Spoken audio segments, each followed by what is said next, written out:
Diriwayatkan oleh Imam Ahmad bin Hanbal dalam musnadnya bahwa ada seorang laki-laki yang bernama Nuaiman. Ini Nuaiman, di kehidupan Rasulullah SAW ada orang yang seperti itu gitu. Orang yang sering minum minuman keras. Rasulullah SAW marah, murka. Rasulullah kalau yang berhubungan dengan Rasulullah tidak marah.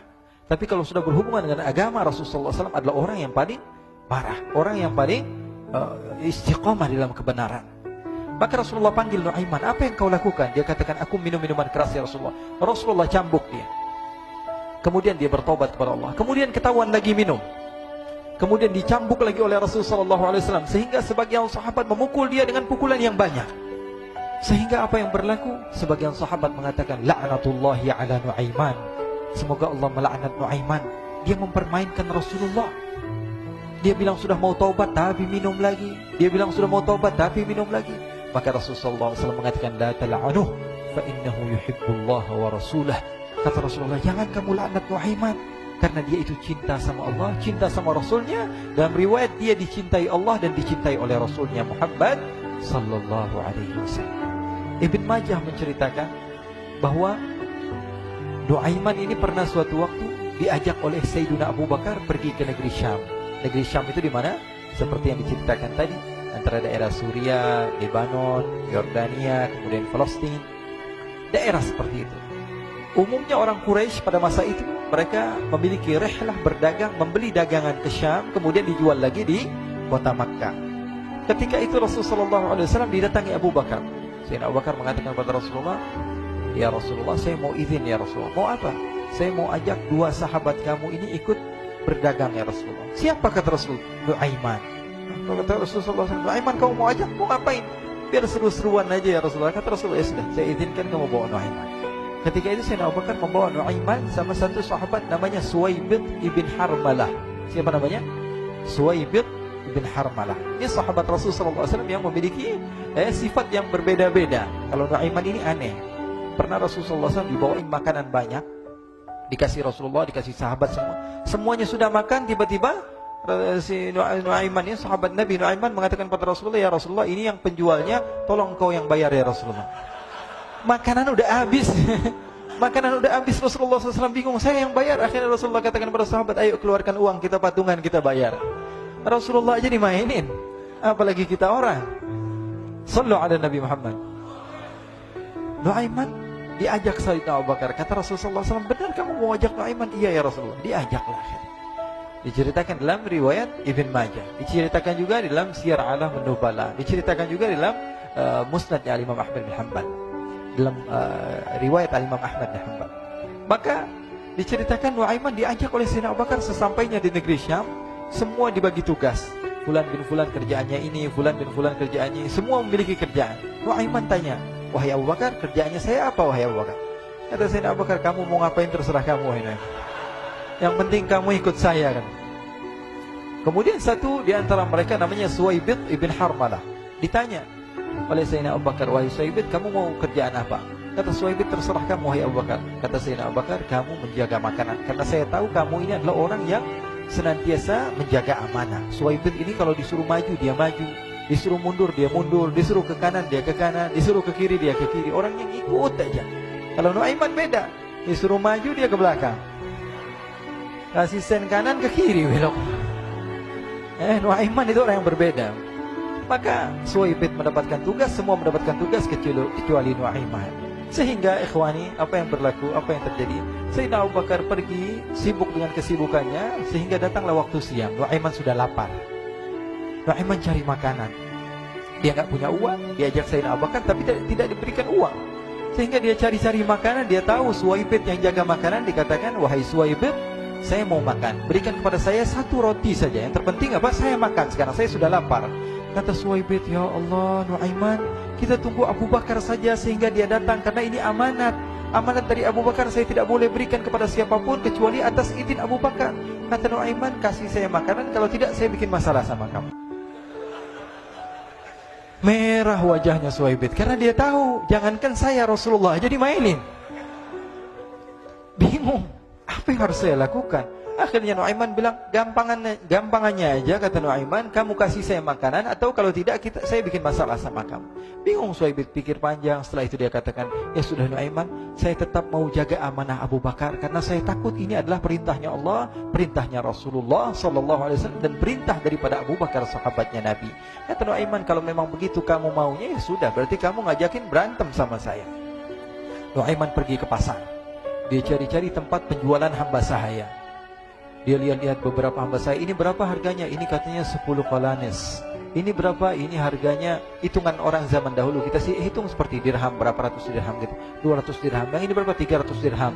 Yang ini berapa harga hamba sahaya? 300 dirham. Harganya antara 300, 200 sampai 100. Kemudian Nuaiman mengatakan kepada penjual hamba sahaya tersebut, saya punya juga hamba sahaya, tapi saya jual cuma 20 dirham saja, murah. Apa benar ada hamba saya harganya segitu? Iya, karena dia punya aib, ada kekurangan. Apa? Nanti kalau kalian tangkap, dia bakalan teriak, saya ini bukan hamba sahaya, tapi orang merdeka.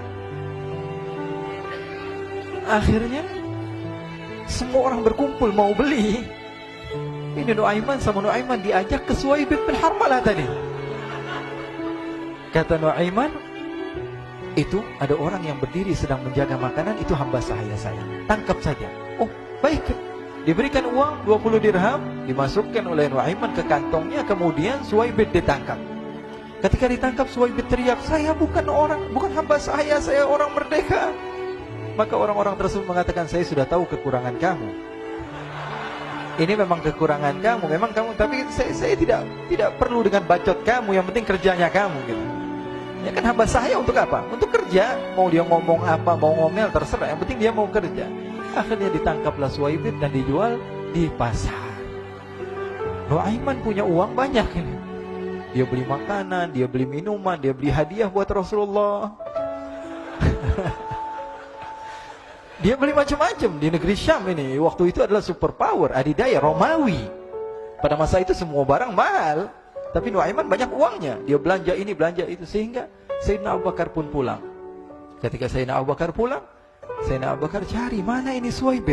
Kita semua sudah lapar. Kata Nuaiman dengan mudahnya dia mengatakan, sudah saya jual wahai Abu Bakar. Maka Sayyidina Abu Bakar bertanya, apa yang kau lakukan wahai Nuaiman? Diceritakan oleh Nuaiman dengan jujur. Nuaiman ini orangnya apa adanya, tapi nyusahin. Saya jual. Akhirnya dibawa oleh Nuaiman, Sayyidina Abu Bakar pergi ke mana? Ke pasar. Lalu dibeli lagi oleh Sayyidina Abu Bakar As-Siddiq, Suhaib yang tadinya orang merdeka menjadi hamba sahaya sebentar, kemudian dibeli lagi oleh Sayyidina Abu Bakar. Pulang ke Madinah, kisah ini diceritakan di hadapan Rasulullah SAW. Maka perawi mengatakan, fadhahikan nabiyyu hatta badat nawajiduhu. Ketika diceritakan kisah Nuaiman tersebut dengan Suhaib, Rasulullah tertawa sejadi-jadinya, sehingga gigi geraham Rasulullah SAW nampak di wajah mata para sahabat. Sehingga perawi lain mengatakan, 1 tahun berlalu Rasulullah, setiap ada tamu yang datang pada Rasulullah akan ceritakan kisah Nuaiman menjual Suhaib tersebut. Jadi ada ikhwani, jangan kalian kira Rasulullah SAW itu hidup di satu masa sahabat-sahabatnya itu seperti ustadz-ustadz yang khusyuk, yang kayak Habib bin Anis ini banyak. Bahkan ikhwani, mungkin di akhir karena masanya sudah habis, pernah suatu waktu Rasulullah SAW didatangi asyraf, delegasi dari beberapa negara yang ingin mengenal apa itu agama Islam. Sehingga mereka datang ke rumah Rasulullah SAW membawa unta, kendaraan yang ketika itu kendaraan yang paling mahal mereka miliki. Itu untanya yang paling mewah. Diikat di depan rumah Rasulullah SAW. Tamunya pun masuk, duduk bersama Rasulullah SAW. Di depan rumah Rasulullah SAW ada beberapa sahabat. Ada Sayyiduna Hamzah. Kalian tahu Sayyidina Hamzah adalah orang yang pemberani. Ada Sayyiduna Umar. Kalian tahu Sayyidina Umar adalah orang yang pemberani. Ada Sayyiduna Ali bin Abi Thalib. Ada Sayyiduna Sa'ad bin Abi Waqqas. 4 sahabat ini lagi nongkrong gitu depan rumahnya Rasulullah SAW, berjaga sebelum Allah Subhanahu wa taala turunkan ayat wallahu ya'simuka minan nas. Ketika mereka sedang asyik duduk, tiba-tiba Nuaiman datang. Ini Nuaiman kalau datang pasti bikin sesuatu yang aneh. Bahkan dikatakan tidaklah Rasulullah SAW dalam keadaan bersedih, kecuali Nuaiman datang Rasulullah akan tersenyum. Jadi sebagian sahabat itu senang kalau sudah Nuaiman datang, pasti Rasulullah bahagia. Tapi ketika itu Nuaiman datang, ingin duduk bareng-bareng Sayyidina Hamzah. Sayyidina Hamzah katakan kepada Nuaiman, bercanda begitu. Nuaiman, kamu lihat unta orang datang dari luar Arab ini. Lihat, kata Nuaiman, ini besar banget, ini badannya besar gitu. Dagingnya pasti banyak. Iya nih, kalau kita sate enak nih ntar malam. Kata Nuaiman. Kata Sayyidina Hamzah, apakah kamu berani? Kata Nuaiman, saya berani aja asal kalian gak bilang sama Rasulullah. Kata Sayyidina Hamzah, benar wahai Nuaiman, benar kan? Akhirnya Sayyidina Hamzah lupa masalah itu, cuma bercanda-bercanda saja. Sayyidina Hamzah lagi asik sama Sayyidina Umar, Sayyidina Ali. Tiba-tiba apa? Ternyata ketika dia melihat unta tersebut sudah pisah antara kepala sama badannya. Nuaiman mengatakan, wahai Hamzah, ini unta saya sudah potong, saya mau pergi sebentar. Kalau Rasulullah cari saya, tolong jangan beritahu di mana saya. Nanti kalau keadaan sudah aman, mari kita nyate bareng-barengan. Ini ada yang seperti itu di zaman Rasulullah SAW. Maka dia pun berlari dan berlari mencari satu tempat supaya Rasulullah SAW dia selamat daripada Rasulullah SAW. Sehingga Sayyidina Hamzah bingung, ini kalau Rasulullah keluar gimana? Ada Hamzah Asadullah, ada Ali bin Abi Thalib, ada Umar, gak bisa jaga kendaraannya, tamunya Rasulullah Sallallahu Alaihi Wasallam. Akhirnya benar apa yang terjadi, ikhwani. Rasulullah Sallallahu Alaihi Wasallam tamunya mau pulang. Ketika dia buka pintu tamu, melihat apa? Untanya sudah begitu. Mereka teriak, wa naqatah, unta kami wahai Muhammad. Baru mau kenal Islam, unta kami, kendaraan kami sudah dibuang. Rasulullah SAW lihat Sayyidina Hamzah, lihat Sayyidina Ali. Mereka gak bisa ngomong, mereka hanya bilang apa? Nuaiman ya Rasulullah. Rasulullah perintahkan Sayyidina Umar, wahai Umar, sekarang kamu ambil uang, kemudian kamu gantikan, kemudian kamu berikan 2 kali lipat daripada harta unta ini, sehingga apa? Agama Islam tidak didengar dengan sesuatu yang tidak baik di luar sana. Akhirnya diberikan harta, diberikan unta yang baru dan diberikan harta yang lebih untuk orang tersebut, sehingga orang tersebut tidak menjelek-jelekkan agama Islam. Kata Rasulullah SAW, dan sekarang waktunya kita balas dendam sama Nuaiman. Nuaiman ternyata berlari tempat yang jauh sampai hampir keluar dari kota Madinah. Dia dapatkan seorang sahabat Nabi yang hadir juga dalam peperangan Badar, namanya Al-Miqdad bin Al-Aswad. Siapa namanya?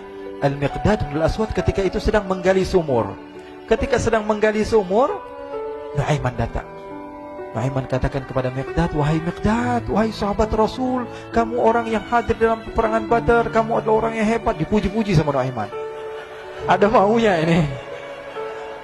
Akhirnya dia bilang, wahai Miqdad, tolong saya. Kenapa wahai Nuaiman, kamu ini kekasihnya Rasulullah, orang yang disayang sama Rasulullah. Kenapa? Saya ini sedang dikejar-kejar orang jahat. Tolong selamatkan saya. Saya pengen masuk ke dalam sumur, boleh atau tidak?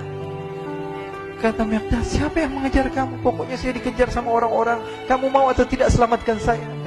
Ya sudah, selagi kamu itu adalah sahabat Nabi, silahkan kamu masuk. Masuk akhirnya Nuaiman ke dalam sumur tersebut. Lalu Nuaiman mengatakan, wahai Miqdad, dia keluar lagi. Nanti kalau ada yang cari saya, tolong jangan beritahu saya di dalam sumur ya. Kata Miqdad, baiklah. Kata Nuaiman, siapapun yang bertanya tentang saya, kamu tidak akan kasih tahu. Iya, kan? Walaupun Rasulullah yang tanya saya. Katanya, enggak mungkin Rasulullah datang ke tempat sejauh ini. Iya, walaupun Rasulullah. Akhirnya masuk Nuaiman. Setelah beberapa menit, Rasulullah dan rombongan benar datang.